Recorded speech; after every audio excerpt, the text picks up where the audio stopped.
One thing that'll happen to you is, your sleep quota, if you're sleeping for 8 hours, it'll simply drop to 3 to 4 hours just straight away. Just lie down for 12 minutes and do it, till the last moment, till you fall asleep. You know, there's a North Pole and a South Pole. This means these are the magnetic centers. And you also know the whole land masses, whole continents have been slowly being pulled towards the north, they've been traveling. Why the Himalayas is the… whatever we're seeing, the Himalayan mountain ranges, that Manasarovar, you will find seashells in Manasarovar because at some point it was at mean sea level. Today, it is at 15,600 feet. So what transported this lake bed, which was at sea level, to this place is the whole Indian subcontinent is crashing into the Central Asian plate. And this is why the Himalayan mountains are still continuing to grow. It's just piling up, it's just a crash. Every year, India is losing about 1.23 centimeters or so. I'm not perfect on the number, somewhere in that range. Every year, India is losing about 1.23 centimeters or something because it's crashing into the Himalayan range and it's piling up. Because the magnetic pull of the North Pole is slowly pulling all the land masses upward. So such a huge magnetic pull where the continents are moving up, that kind of magnetic pull is constantly in enforcement across the globe. Suppose you had a little bit of anemia, if you went to your doctor, what does he prescribe for you?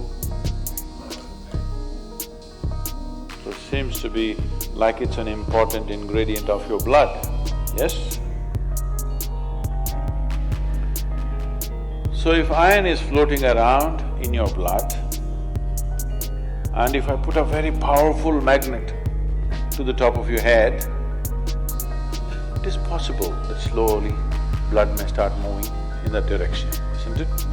Let's say if it's a very, very powerful magnet, we start slowly pulling it up because there is elements of iron in the blood. Your body is designed like this, that your heart, which is the pumping station of the circulatory system, is 3/4 of the way up, not halfway down, because it is difficult to pump against gravity, easier to pump towards gravity, so it's placed here. Generally, all the pipes that are flowing down are larger ones, what is going up are much finer ones. As it goes up here, they're almost hair-like. So minute that the circulatory system in your brain is such that if one extra drop enters there, hemorrhages will happen. People have strokes. So now you were like this, now you went like this. Already there is a little bit of imbalance in the system because heart was pumping, calculating the gravitational resistance. Now suddenly there's no gravitational resistance, you became like this, and now you put your head towards the north. Slowly, it gets pulled towards your brain. So one thing that could happen to you is you could have disturbed sleep. If you put your head to the north and sleep, you could have disturbed sleep, all kinds of dreams happening. If you are in your old age, it is possible that you can have a stroke or you could just die in your sleep. It's very much possible. Not that if you sleep one day you will fall dead. Every day, if your bed is arranged that way, that every day you're sleeping, put your head to the north, you are asking for trouble. Some kind of trouble, we do not know what kind of trouble you will get, that depends on the strength of your system. If it is weak, very weak, you may fall dead, or you may get a stroke, or you may just get disturbed sleep. you may just have nightmares, or during the day you act funny. So many things will happen because excess circulation is happening in the brain when it should not be happening, simply because you put your head to the north. So in case you go to South America, then you should not put your head to the south. If you went to Australia, you should not put your head to the south. You can put it to the north, out there. In the northern hemisphere, you do not put your head to the north. East is best, northeast is okay, west is all right. South, if you must, north, no. Tonight before you go to bed, spend at least 12–15 minutes reminding yourself, you're neither this body nor this mind. Just lie down and just remind yourself, this body is not really you. Do you know, if you live for about 60 years, you're… on an average, most human beings are eating anywhere between 1100 to 1400 tons of food. So that means even what you think is my body is not this, it's changing every day. New input is happening and old things are going away. So 1400 tons, you don't carry that much of weight right now. So obviously, what you have as a body right now is just a transient amount of food and soil, isn't it? Hello? So what you think is mine also is not it is just all the time changing.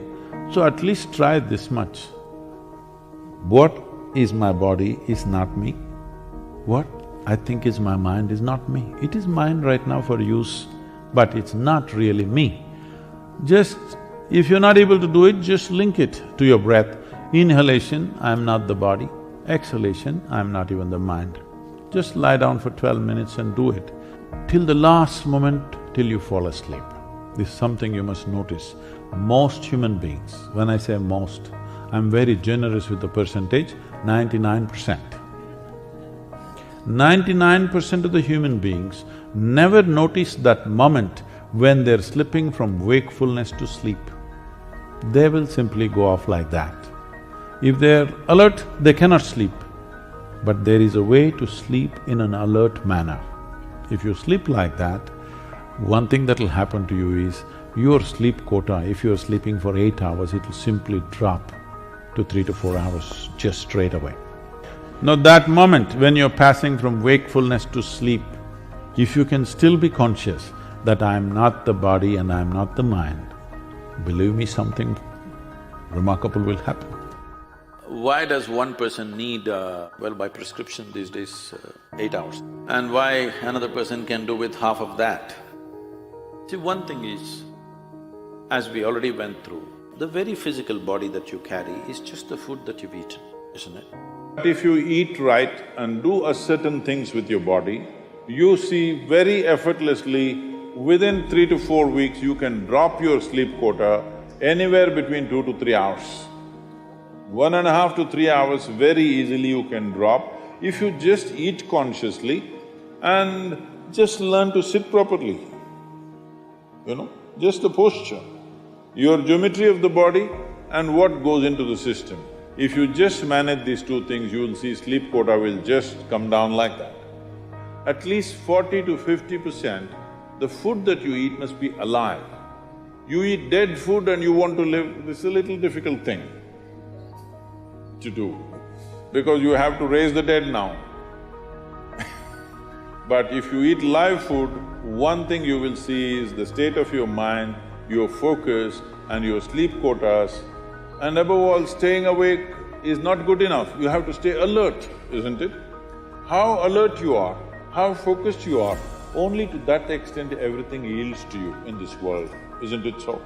If you eat a leaf, a vegetable, a fruit, a nut or a sprout, this is much simpler. If you must eat non-vegetarian food, you must eat that which is furthest away from you.